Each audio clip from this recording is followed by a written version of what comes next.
Bienvenue dans le Mic sur Sensation. Ce soir, une start-up de notre région est à l'honneur. Vous connaissiez le covoiturage, et bien nous allons vous faire découvrir le coavionnage. C'est le même principe, sauf que vous prenez l'avion, une sorte de Blablacar ou de Uber Pop de l'aviation. Je reçois Émeric Devazier et Bertrand Joab Cornu, les fondateurs de Wingly, site de coavionnage. Bonsoir. Bonsoir Nicolas. Bonsoir Nicolas.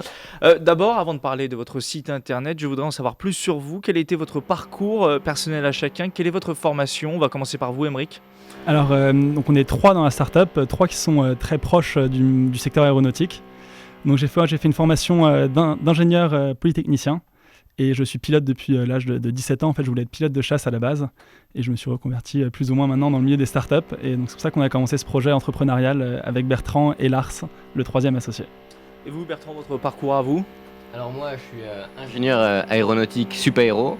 Donc j'ai passé 2 années là-bas et au début de l'année, j'ai rejoint un master d'entrepreneuriat à l'école polytechnique où j'ai rencontré Émeric, avec qui on est d'abord devenus amis, puis après on a eu l'idée de créer Wingly. Voilà. Vous partez donc du principe avec Wingly qu'il y a environ 45 000 pilotes privés en France, dont dans 600 aéroclubs, et qu'un pilote peut prendre des passagers et partager ses frais. Ça peut paraître un peu surprenant comme ça. À quelle problématique vous répondez avec Wingly ? Alors c'est une problématique qu'on peut étudier sous deux aspects. D'un côté pour les pilotes et après pour les passagers. Donc pour les pilotes, afin de conserver leur licence, pour avoir une expérience maximum, la meilleure expérience possible, ils doivent voler un nombre minimum d'heures de vol tous les mois, tous les ans. Et donc on leur propose ici un moyen de voler plus en fait, en partageant les coûts et en partageant leur passion avec les passagers. Et du côté passager, on leur offre deux activités à part entière vraiment. La première qui est découvrir sa région vue du ciel, prendre des photos de sa maison vue d'eau, donc qui est vraiment un loisir, une activité qu'on peut faire en vacances. Et la deuxième, qui est vraiment plus axée transport, c'est-à-dire un moyen de se déplacer d'un point A à un point B de façon plus facile, plus pratique et plus rapide que la voiture ou les moyens alternatifs. On permet de relier deux villes secondaires, deux endroits mal desservis en fait, directement, au lieu d'avoir à repasser par des villes principales. Comment vous est venue l'idée de ce site? Est-ce que c'est l'expérience? Vous êtes vous-même pilote? Alors moi, comme je disais, donc, je suis pilote depuis l'âge de 17 ans. Donc, j'avais commencé assez jeune cette formation parce que je voulais être pilote de chasse.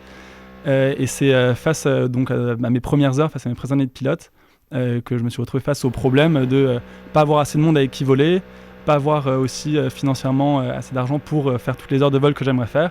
Et donc c'est de ce point de vue-là, de ce problème-là, qu'on a commencé à réfléchir à ce problème-là. Et ce qu'il faut voir, c'est qu'on est trois donc, sur le projet et qu'on a tous les trois eu l'idée de manière indépendante et que c'est vraiment l'idée qui nous a rassemblés.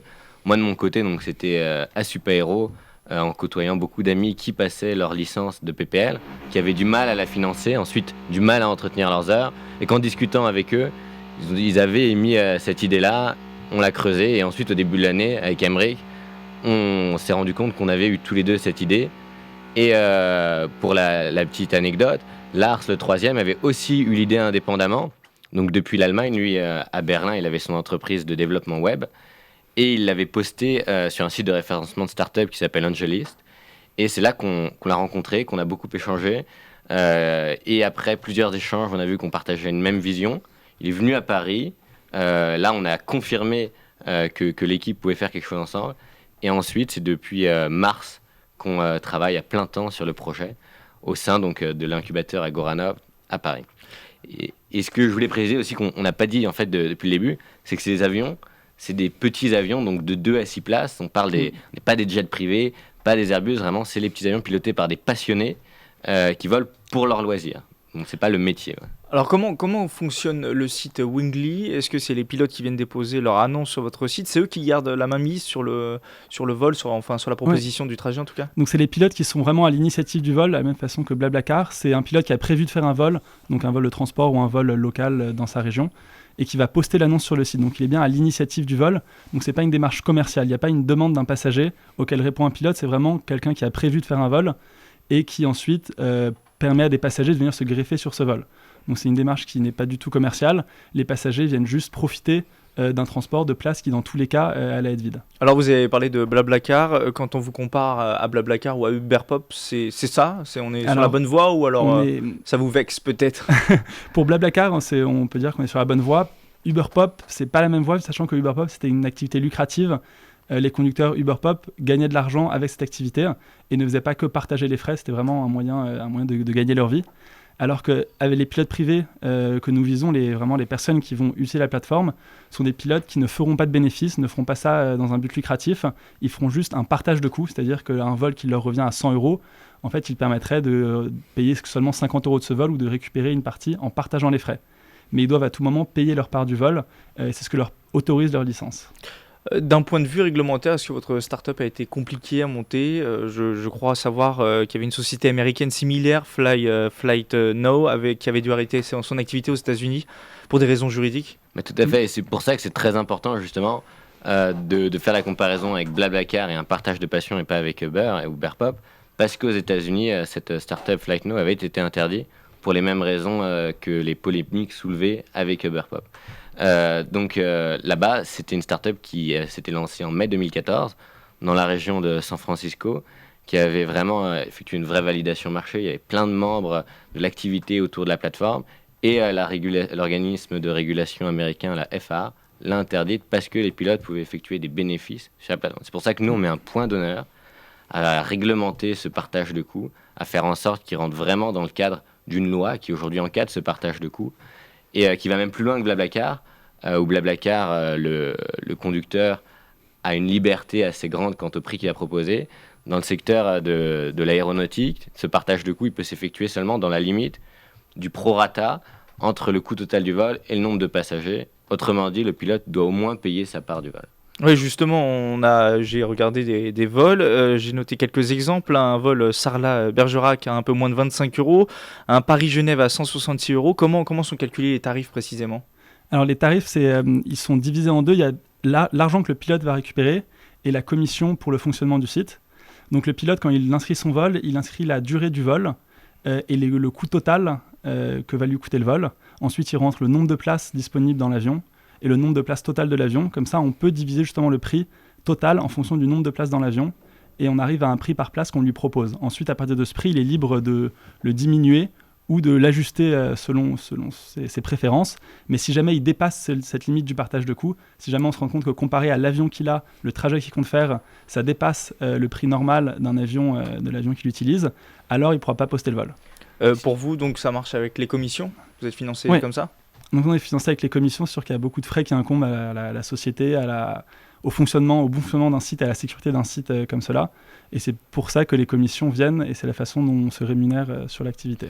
Et si on prend un exemple concret, on prend un vol à 200 euros pour voir par exemple ce partage de coûts. Donc un avion 4 places. Donc nous aujourd'hui on propose toutes les places donc à 50 euros. On va faire un partage de manière stricte. Bien sûr si le pilote lui veut payer plus que 50 euros, il le peut, mais lui il paye au moins sa place. Et ça c'est ce que va recevoir le pilote. Ensuite on rajoute donc la commission et le passager lui va payer un peu plus, environ 60 euros, sur lesquels il y aura notre commission. Une question que l'on peut se poser d'un point de vue sécurité, qu'en est-il de la qualification des pilotes et de l'entretien de l'appareil? Est-ce que c'est vous qui contrôlez? Comment ça se passe? Donc au moment de l'inscription, les pilotes nous renseignent leur licence, leur certificat médical et on vérifie leur expérience de vol. Donc ça nous permet de certifier que le pilote a le droit de voler. Il faut savoir que pour arriver à la licence de pilote privé, le chemin est beaucoup plus long que pour devenir conducteur de voiture, donc ça demande au moins plus de 45 heures de vol. Donc une fois qu'un pilote a son brevet, il est vraiment apte à voler et ça a été testé plusieurs fois.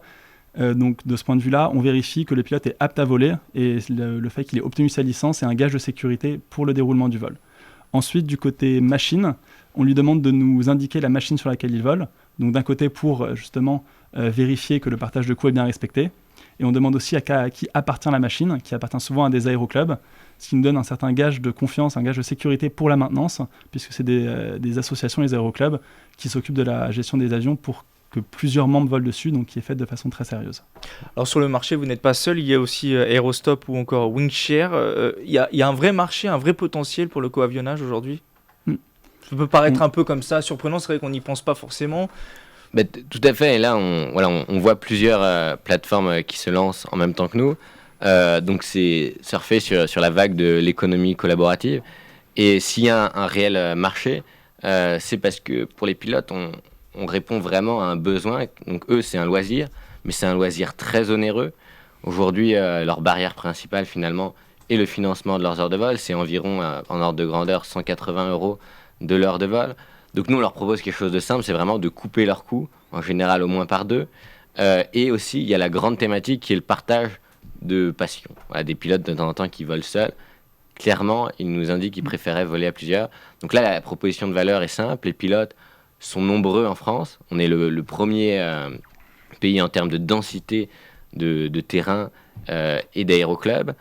Et donc de ce côté-là, oui, il y a un marché. Et du côté ensuite passager, là, il est beaucoup plus grand. En fait, le marché, c'est le marché de la grande consommation, mais qu'on veut amener à devenir un marché aussi de passionnés de l'aéronautique. Voilà, il faut voir que de l'aviation légère, vraiment, nous, notre but, c'est de démocratiser l'aviation légère, donc de permettre d'un côté aux pilotes de voler plus, de pratiquer leur passion au mieux, et de l'autre, en fait, de créer des vocations et d'amener de plus en plus de gens à être des passionnés d'aviation légère. Pour en savoir plus, un site internet, quel est-il? Wingly.io, c'est ça? Wingly.io, c'est ça. Allez vous rendre dessus. Vous pourrez voir notre vidéo teaser et voir les vols proposés sur la plateforme.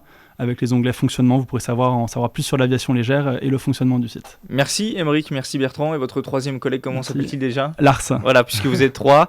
Merci d'avoir répondu à nos questions. Je le rappelle, vous êtes les fondateurs de Wingly, site de coavionnage. Vous pouvez retrouver cette émission en podcast audio et vidéo sur radiosensation.fr.